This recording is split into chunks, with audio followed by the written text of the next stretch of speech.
Hi guys, അപ്പോൾ എല്ലാവർക്കും നമ്മുടെ പുതിയൊരു വീഡിയോയിലേക്ക് സ്വാഗതം. നമ്മുടെ ഇന്നത്തെ വീഡിയോ എന്ന് പറയുന്നത് വിസിറ്റിംഗ് വിസ എക്സ്റ്റൻഷൻ്റെ മെയിൻ ആപ്ലിക്കേഷൻ ഫോമായ IMM 5708E എന്ന് പറയുന്ന ആപ്ലിക്കേഷൻ ഫോം എങ്ങനെ ഫില്ല് ചെയ്യാം എന്നുള്ളതാണ്. ഇത് നോർമലി ഇൻസൈഡ് കാനഡ നമ്മുടെ കുഞ്ഞുങ്ങൾക്കോ അല്ലെങ്കിൽ ഇപ്പോൾ നമ്മുടെ പേരൻസ്, നാട്ടിൽ നിന്ന് വന്ന പേരൻസിനൊക്കെയാണ് ആവശ്യമായിട്ട് വരുന്നത്.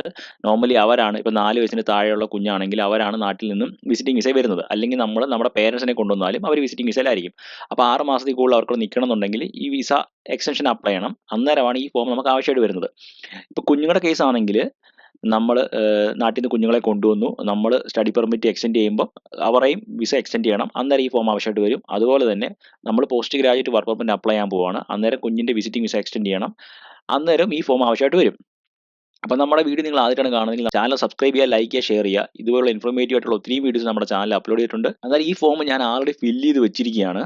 അപ്പോൾ എളുപ്പത്തിന് വേണ്ടിയിട്ട് ഈ റെഡ് കളറിൽ എങ്ങനെയാണ് വരുന്നത് എന്നുള്ളതൊക്കെ നിങ്ങൾക്ക് അറിയാമെന്ന് ഞാൻ വിശ്വസിക്കുന്നു. കാരണം മേളിൽ ഹൈലൈറ്റ് എന്നൊരു ഓപ്ഷൻ ഉണ്ട്. ഇത് അഡോബ് അക്രോബ് റീഡർ വഴി വേണം ഓപ്പൺ ചെയ്യാൻ. ഈ ഫോം ഓപ്പൺ ചെയ്യുന്നതിനെ പറ്റി ഞാൻ അതാത് വീഡിയോകളിൽ ഞാൻ പറയാറുണ്ട്.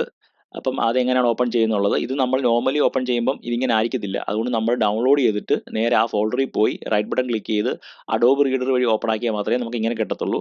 ഇത് റെഡ് കളർ ആക്കാൻ വേണ്ടിയിട്ട് മേളിലത്തെ ഹൈലൈറ്റ് എന്നൊരു ഓപ്ഷനിൽ ക്ലിക്ക് ചെയ്യുക, അന്നേരം റെഡ് കളർ ആവും. ഇതൊക്കെ ബേസിക് ആയിട്ടുള്ള കാര്യങ്ങളാണ്.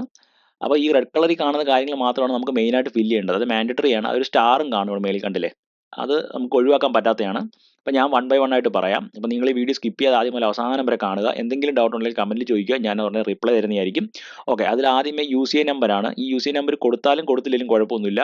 ഞാൻ ഇത് റാൻഡമായിട്ട് ചുമ്മാ കൊടുത്തിട്ടേക്കാണ്. UCI നമ്പർ നമ്മുടെ കുഞ്ഞുങ്ങളുടെ അല്ലെങ്കിൽ പേരൻസിൻ്റെ ഈ വിസിറ്റിംഗ് വിസയുടെ പെർമിറ്റ് ഉണ്ടല്ലോ, ആ പെർമിറ്റിൽ നോർമലി പേരൻസിന് ആദ്യമേ ഇപ്പോൾ 6 മാസത്തിൽ കുറവാണെങ്കിൽ അവർക്ക് ഈ പെർമിറ്റ് കിട്ടത്തില്ല. കുഞ്ഞുങ്ങളുടെ കേസിലാണെങ്കിൽ പെർമിറ്റ് കിട്ടും. ആ പെർമിറ്റിൻ്റെ മേളിൽ റൈറ്റ് സൈഡിൽ കാണും ഈ UCI നമ്പർ എന്ന് പറയുന്നത്. അത് തെറ്റാതെ അടിച്ചു കൊടുക്കുക. രണ്ടാമത്തത് I want to service in English, French ഉണ്ട്, ഇംഗ്ലീഷ് കൊടുക്കുക. then താഴെ കണ്ടില്ലേ മൂന്നാമത്തെ ക്വസ്റ്റ്യൻ എന്ന് പറയുന്നത് I am applying for 1 or more of the following. അതിൽ extend my status as a visitor ആണ്, അതിൽ ക്ലിക്ക് ചെയ്യുക.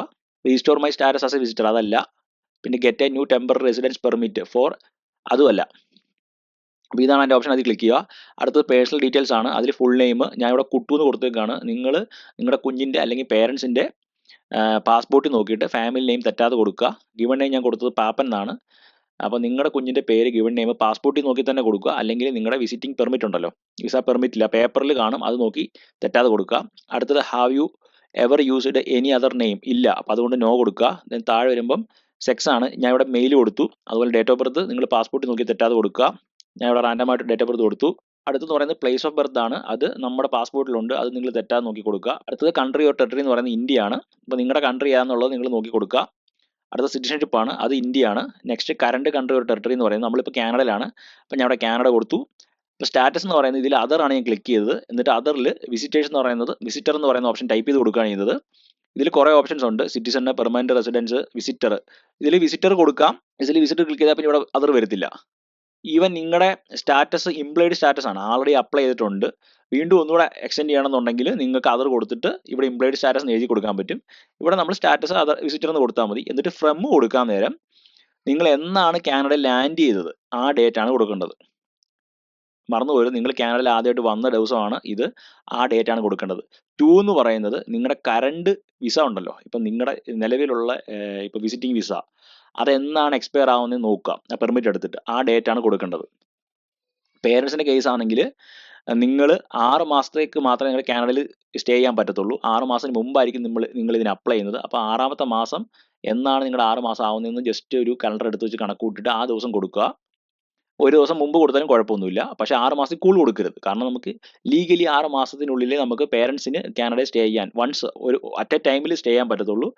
അപ്പോൾ 6 മാസത്തിനുള്ളിൽ നമ്മൾ വിസിറ്റിംഗ് വിസ എക്സ്റ്റൻഷൻ അപ്ലൈ ചെയ്യണം. അപ്പോൾ വിസിറ്റേഴ്സ് റെക്കോർഡ് കിട്ടും. എങ്കിൽ മാത്രമേ നമുക്ക് വീണ്ടും 1 ഇയറോടെ നിൽക്കാൻ പറ്റത്തുള്ളൂ. കുഞ്ഞുങ്ങളുടെ കേസ് ആണെങ്കിൽ കുഞ്ഞുങ്ങൾക്ക് ആൾറെഡി പെർമിറ്റ് ഉണ്ട്. ആ പെർമിറ്റിൻ്റെ എക്സ്പയറി ഡേറ്റ് അതിൽ കൊടുത്തിട്ടുണ്ട്. അത് നോക്കിയിട്ട് ഈ 2 എന്നുള്ള ഡേറ്റ് അവിടെ കൊടുക്കുക. അടുത്തെന്ന് പറയുന്നത് previous countries or territories of residence. ഇതിൽ വേറെ രാജ്യത്തൊന്നും പോയിട്ടില്ല, അപ്പോൾ അതുകൊണ്ട് ഞാൻ നോ കൊടുത്തു. ഇൻ കേസ് നിങ്ങളുടെ പേരൻസ് ആണെങ്കിലും പോയിട്ടുണ്ടെങ്കിൽ എസ് കൊടുത്തിട്ട് ഇവിടെ കൺട്രി കൊടുക്കുക, സ്റ്റാറ്റസ് കൊടുക്കുക. വർക്കർ ആണെങ്കിൽ വർക്കർ കൊടുക്കുക, വിസിറ്റിംഗ് ആണെങ്കിൽ വിസിറ്റിംഗ് കൊടുക്കുക. ദെൻ ആ രാജ്യത്ത് എപ്പോഴാണോ പോയത് അന്നേരത്തെ ഫ്രമും 2ഉം കൊടുക്കുക. ആ ഡൗട്ട് ഉണ്ടെങ്കിൽ നിങ്ങൾക്ക് പാസ്പോർട്ടിൽ നോക്കിക്കഴിഞ്ഞാൽ ആ സീൽ ചെയ്ത ഡേറ്റ് കാണാൻ പറ്റും, അത് വെച്ച് കൊടുക്കാൻ പറ്റും. പിന്നെ യുവർ കറണ്ട് മാരിറ്റൽ സ്റ്റാറ്റസ്, ഈ കേസിൽ കുഞ്ഞായതുകൊണ്ട് സിംഗിൾ ആണ്. പേരൻസ് ആണെങ്കിൽ പേരൻസിൻ്റെ സ്റ്റാറ്റസ് കൊടുക്കുക. ദെൻ താഴെ വരിക, ഇവിടെ ഒന്നും വേറെ ഒന്നും ഫില്ല് ചെയ്യാനില്ല. താഴെ വന്നിട്ട് ഇവിടെ കണ്ടില്ല ആപ്ലിക്കൻ നെയിം കുട്ടു പി, ഞാൻ ചുമ്മാ കൊടുത്തതാണ്. അപ്പോൾ ഇതും നിങ്ങൾക്ക് കാണും, നിങ്ങൾ കൊടുക്കുന്ന പേര് ഇവിടെ ഓട്ടോമാറ്റിക്കലി വരും. പിന്നെ പറയുന്നത് പേഴ്സണൽ ഡീറ്റെയിൽസ് കണ്ടിന്യൂഡ്. അടുത്തെന്ന് പറയുന്നത് have you previously been married or in a common law relationship, no ആണ്, അത് നോ കൊടുക്കുക. അടുത്ത ലാംഗ്വേജ് നമ്മുടെ നേറ്റീവ് ലാംഗ്വേജ് മലയാളം കൊടുത്തു. രണ്ടാമത്തത് ഇംഗ്ലീഷ് കൊടുത്തു. Are you able to communicate in English or French, English കൊടുത്തു ഞാൻ. അടുത്തെന്ന് പറയുന്നത് have you taken a test from designated testing, അപ്പോൾ അത് IELTS ചെയ്തിട്ടുണ്ടെന്നാണ് ചോദിക്കുന്നത്. അപ്പം പേരൻസ് ആണെങ്കിലും മോസ്റ്റ്ലി ഇല്ലായിരിക്കും, കുഞ്ഞുങ്ങളാണെങ്കിലും ഇല്ലായിരിക്കും, അതുകൊണ്ട് നോ കൊടുത്തു നമ്മൾ. അടുത്തത് പാസ്പോർട്ട് നമ്പർ ഞാൻ റാൻഡമായിട്ടൊരെണ്ണം കൊടുത്തു. നിങ്ങളുടെ പാസ്പോർട്ട് നമ്പർ, കുഞ്ഞിൻ്റെ പാസ്പോർട്ട് നമ്പർ തെറ്റാതെ കൊടുക്കുക. പേരൻസ് ഉണ്ടെങ്കിൽ പേരൻസിന് കൊടുക്കുക. പിന്നെ India, country or territory of issue എന്ന് പറയുന്നത് ഇന്ത്യയാണ്, ഇന്ത്യ കൊടുത്തു. ഇഷ്യൂ ഡേറ്റും എക്സ്പയറി ഡേറ്റും പാസ്പോർട്ട് നോക്കി തെറ്റാതെ കൊടുക്കുക. നാഷണൽ ഐഡി ഡോക്യുമെന്റ് എന്ന് പറയുന്നത് ഈ പാസ്പോർട്ട് തന്നെ കൊടുക്കാം. ഞാൻ ഇവിടെ ആധാറാണ് കൊടുത്തത്. ഈ ആധാർ നമ്പരും ചുമ്മാ റാൻഡായിട്ട് അടിച്ച് കൊടുത്തേക്കാണ്. നിങ്ങളുടെ ആധാർ നമ്പർ കുഞ്ഞിൻ്റെ തെറ്റാതെ കൊടുക്കുക. അല്ലെങ്കിൽ ഈ പാസ്പോർട്ട് തന്നെ കോപ്പി പേസ്റ്റ് ചെയ്താലും മതി. അതൊരു നാഷണൽ ഐഡി ഡോക്യുമെന്റ് ആണ്. Country or territory of issue എന്ന് പറയുന്നത് ഇന്ത്യയാണ്. ഇഷ്യൂ ഡേറ്റ് പാസ്പോർട്ടിന് ഇഷ്യൂ ഡേറ്റും എക്സ്പയറി ഡേറ്റും ഉണ്ട്, പക്ഷേ ആധാർ കാർഡിന് ഇല്ലാത്തതുകൊണ്ട് അത് ഇങ്ങനെ ബ്ലാങ്ക് ആയിട്ട് തന്നെ വന്നു. അടുത്തെന്ന് പറയുന്നത് US PR കാർഡ് ഉണ്ടോ എന്നാണ്. അത് ഞാനിവിടെ നോ കൊടുത്തു. ആക്ച്വലി ഇവിടെ റെഡ് കളറിൽ ടിക്കൊന്നും വന്നിട്ടില്ല, എങ്കിൽ പോലും ഇല്ലാത്തതുകൊണ്ട് ഞാൻ നോ കൊടുത്തതാണ്. അത് കൊടുത്തില്ലെങ്കിലും കുഴപ്പമൊന്നുമില്ല. നെക്സ്റ്റ് കോൺടാക്ട് ഇൻഫർമേഷൻ ആണ്. അതിൽ കറണ്ട് മെയിലിംഗ് അഡ്രസ്സ്, നമുക്ക് ഈ പെർമിറ്റ് നമുക്ക് അയച്ചു തരണം. അപ്പോൾ നമുക്കൊരു മെയിലിംഗ് അഡ്രസ്സ് കൊടുക്കണം. അപ്പോൾ നിങ്ങൾ താമസിക്കുന്ന അഡ്രസ്സ് കൊടുക്കുക, അല്ലെങ്കിൽ നിങ്ങൾക്ക് സേഫ് ആയിട്ടുള്ള നിങ്ങളുടെ ഫ്രണ്ട്സിൻ്റെയോ റിലേറ്റീവ്സിൻ്റെയോ ഏതെങ്കിലും വീടുണ്ട് അല്ലെങ്കിൽ അപ്പാർട്ട്മെൻ്റ് ആണ്, അവോട്ടാണ് നിങ്ങൾക്ക് ഈ വിസിറ്റിംഗ് വിസ എക്സ്റ്റെൻഡ് ആയിട്ടുള്ള പേപ്പർ കിട്ടേണ്ടത്, പെർമിറ്റ് കിട്ടേണ്ടതെന്നുണ്ടെങ്കിൽ അവിടുത്തെ അഡ്രസ്സ് കൊടുക്കുക. നിങ്ങളുടെ അഡ്രസ്സ് തന്നെ കൊടുക്കണമെന്ന് നിർബന്ധമൊന്നുമില്ല, ഏതാണോ സേഫ് അത് കൊടുക്കുക. അതിൽ അപ്പാർട്ട്മെൻറ്റ് നമ്പർ, ഏത് അപ്പാർട്ട്മെൻറ്റ് നമ്പറാണ്, സ്ട്രീറ്റ് നമ്പർ, സ്ട്രീറ്റ് നെയിം, പിന്നെ സിറ്റി ലണ്ടൻ കൊടുത്തു ഞാൻ. കൺട്രി ടെറിട്ടറി കാനഡ കൊടുത്തു. പ്രൊവിൻസ് ഒണ്ടാരി കൊടുത്തേക്കാണ്. നിങ്ങൾ അവിടുത്തെ പോസ്റ്റൽ കോഡ് കൊടുക്കുക. ദെൻ റെസിഡൻഷ്യൽ അഡ്രസ്സ് എന്ന് പറയുന്നത് അവിടെ ആണോ താമസിക്കുക എന്നുള്ളതാണ്. അപ്പോൾ same as the mailing address, ഈ രണ്ടും സെയിം ആയതുകൊണ്ടാണ് ഞാൻ എസ് കൊടുത്തത്. അല്ലെങ്കിൽ മെയിലിംഗ് അഡ്രസ്സ് നിങ്ങൾക്ക് വേറെ കൊടുത്തിട്ട് നിങ്ങൾ എവിടെയാണോ താമസിക്കുന്നത് അത് താഴെ കൊടുക്കാൻ പറ്റും, കുഴപ്പമൊന്നുമില്ല. നെക്സ്റ്റ് ടെലിഫോൺ ആണ്. സെല്ലുലാർ കൊടുക്കുക, നിങ്ങളൊരു മൊബൈൽ നമ്പർ കൊടുക്കുക. ഈ നമ്പർ റാൻഡം ആണ്, ഇത് നോക്കിയിട്ട് ആരും വിളിക്കുകയും ചെയ്യില്ലേ, ചുമ്മാ കൊടുത്തതാണ്. അതുപോലെ തന്നെ ആൾട്ടർനേറ്റീവ് നമ്പർ ഇത് കൊടുക്കണം എന്ന് പറഞ്ഞാൽ ഒന്നുകിൽ നിങ്ങളുടെ ഹസ്ബൻഡിൻ്റെ അല്ലെങ്കിൽ വൈഫിൻ്റെ, ഒരാടെ മാത്രം കൊടുത്താലും കുഴപ്പമൊന്നുമില്ല. ഫോർ എ സേഫ് സൈഡ് രണ്ടുപേരെയും മൊബൈൽ നമ്പർ കൊടുക്കുക. നേരെ താഴെ വന്നിട്ട് കമ്മിങ് ടു കാനഡ വരുമ്പം date and place of your original entry to Canada, അതായത് നമ്മൾ എന്നാണ് കാനഡയിൽ വന്നത് ആ ഡേറ്റാണ് അവിടെ കൊടുക്കേണ്ടത്. അപ്പം നിങ്ങൾ കാനഡയിൽ ഫസ്റ്റ് ലാൻഡ് ചെയ്ത് ഏത് എയർപോർട്ടാണ് ആ എയർപോർട്ടിൻ്റെ പേരാണ്. പ്ലേസ് എന്ന് പറയുന്നത് ടൊറൻഡോ എയർപോർട്ടിലാണ് ലാൻഡ് ചെയ്തത്, അപ്പോൾ ടൊറൻഡോ എയർപോർട്ട്. വേറെ ഏതെങ്കിലും എയർപോർട്ട് ആണെങ്കിൽ ആ എയർപോർട്ടിൻ്റെ സ്ഥലം എവിടെയാണെന്ന് വെച്ചാൽ കൊടുക്കുക. അതുപോലെ തന്നെ നിങ്ങൾ ലാൻഡ് ചെയ്ത ദിവസം ഇവിടെ കൊടുക്കുക. ഈ ഡേറ്റ് ഞാൻ വേറൊരു സ്ഥലത്തും കൊടുത്തിട്ടുണ്ട്, അതിന് മേളിൽ ഞാൻ പറഞ്ഞില്ലേ, മെയിലിവിടെ കണ്ടില്ലേ, current country of territory of റെസിഡൻസിനകത്ത് കാനഡ വിസിറ്റർ, അതിൽ ഫ്രം എന്ന് പറയുന്നത് ഈ ഡേറ്റും ആ ഡേറ്റ് സെയിം ആണ്, കാരണം ഈ ദിവസമാണ് കാനഡയിൽ നമ്മുടെ കുഞ്ഞ് വന്നത്. അത് കഴിഞ്ഞിട്ട് the original purpose for coming to Canada എന്ന് പറയുന്നത് ഫാമിലി വിസിറ്റ് എന്നുള്ള അത് തന്നെ നിങ്ങൾ കൊടുക്കുക. ഇവൻ പേരൻസ് ആണെങ്കിലും കുഞ്ഞാണെങ്കിലും ഫാമിലി വിസിറ്റ് ആണ്. Next details of visit to Canada എന്ന് പറയുന്നത് പർപ്പസ് ഓഫ് മൈ വിസിറ്റ് എന്ന് പറയുന്നത് അതർ ആണ്. ഇവിടെ അതർ എന്താണെന്ന് വെച്ചാൽ ചൈൽഡ് അക്കോമ്പനിങ് ദർ പേരൻറ്റ് PGWP, അതായത് post graduate work permit. In case parents ആണെങ്കിൽ അവർക്ക് എഴുതാൻ പറ്റും ഈ മക്കളുടെ കൂടാണ് സ്റ്റേ ചെയ്യുന്നുള്ളത്. ഇപ്പം സണ്ണോ അല്ലെങ്കിൽ ഡോട്ടറോ ആയിട്ട് അവർ അക്കോമ്പനി ചെയ്തിട്ടുണ്ട്, പേരൻസ് അക്കോമ്പനിങ് ദർ ചിൽഡ്രൻ, ബാക്കിൽ സ്റ്റുഡൻ്റ് എന്ന വേണേൽ കൊടുക്കാൻ പറ്റും.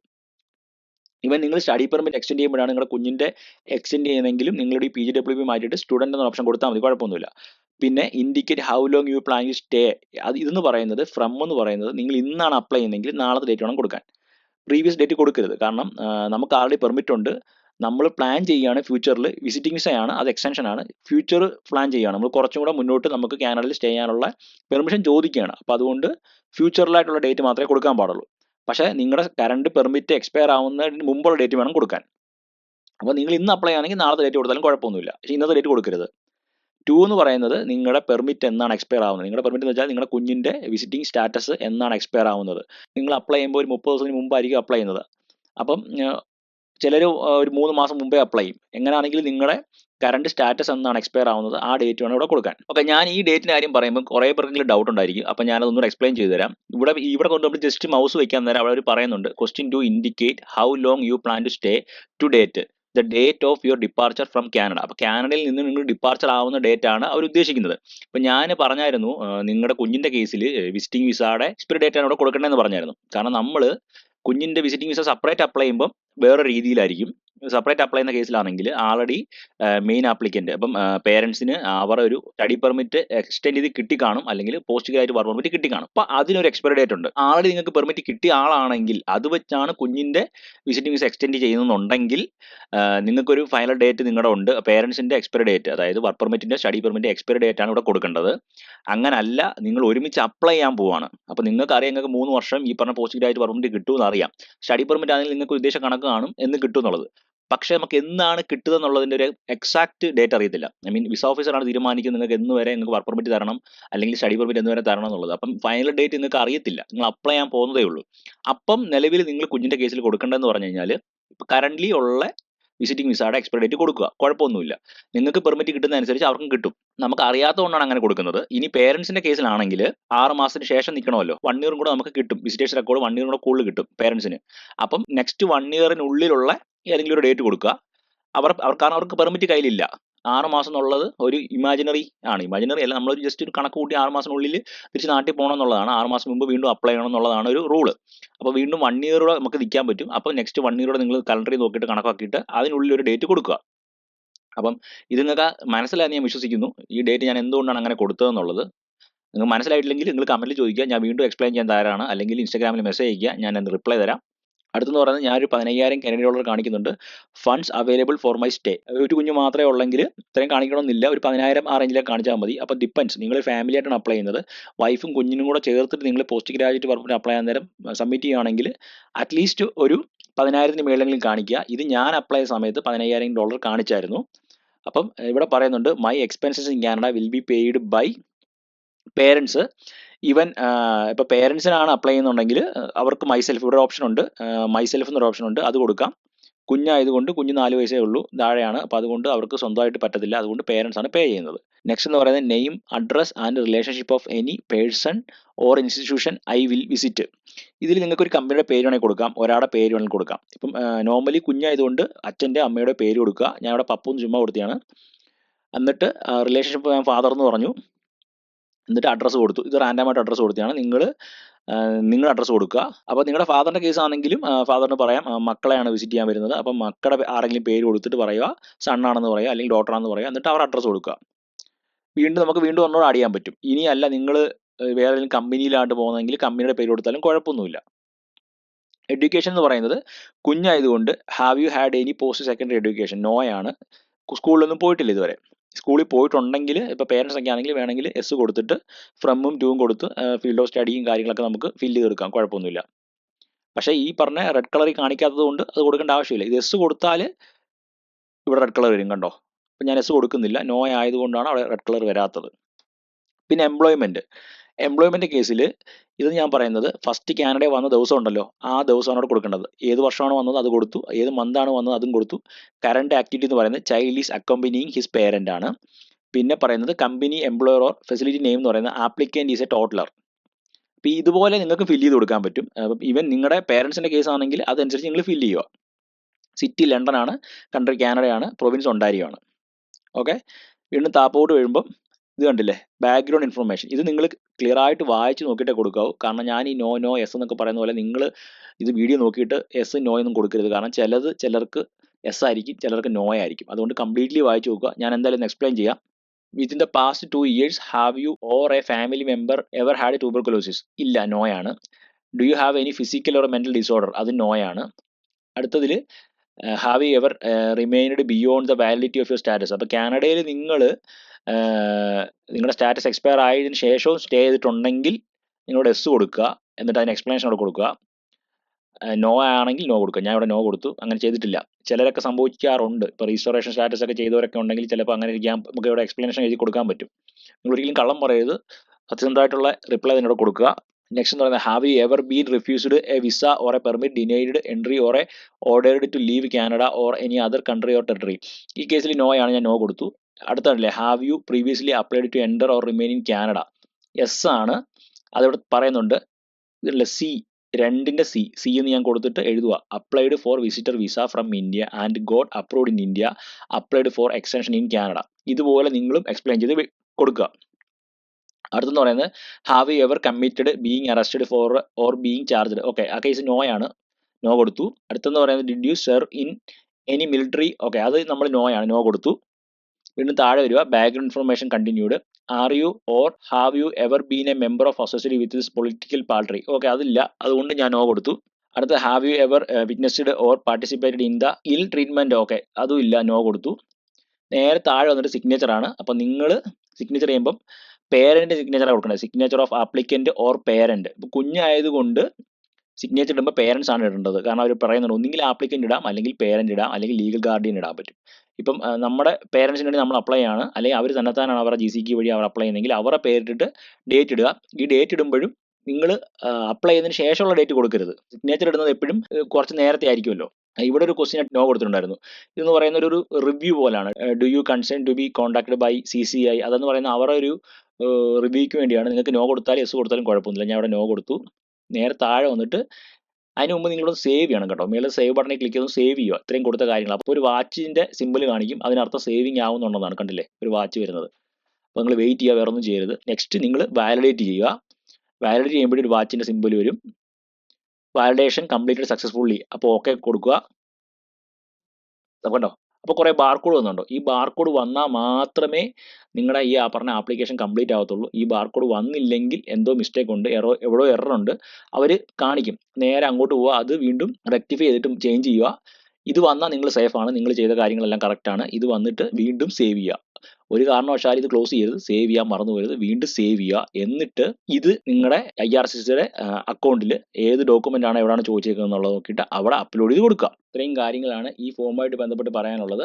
അപ്പോൾ ഈ വീഡിയോ നിങ്ങൾക്ക് എല്ലാവർക്കും ഉപകാരപ്രദമായെന്ന് വിശ്വസിക്കുന്നു. വീണ്ടും മറ്റൊരു വീഡിയോയിൽ കാണുന്നവരെ സ്റ്റേ ട്യൂൺ. ബൈ.